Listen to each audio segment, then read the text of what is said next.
La mgambo likilia kuna jambo. Watanzania wote tarehe 29 Oktoba, hiyo ndio siku ya kujua kwamba je, we Mtanzania unaweza kufanya haki yako kiukamilifu. Hakuna mtu yote kuogopa. Jitokezeni watu wengi kwa pamoja, baba, mama, shangazi. Tarehe 29 Oktoba, jitokezeni Watanzania kwa ajili ya haki yako. Usimuogope mtu yoyote, asikuteshe mtu yoyote. Tunakutana pale.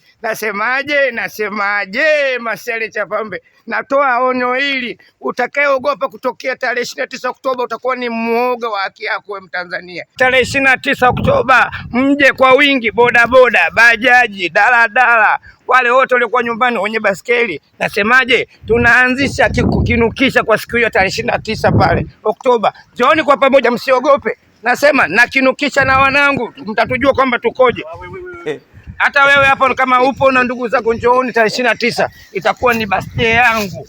Nazaliwa tena upya tarehe 29. Na kinukisha pale katika klabu hapa karibu na nyumbani. Njooni wote. Tangazo kwa heshima taazima. Birthday ya Masele Chapambe tarehe 29 na kinukisha pale.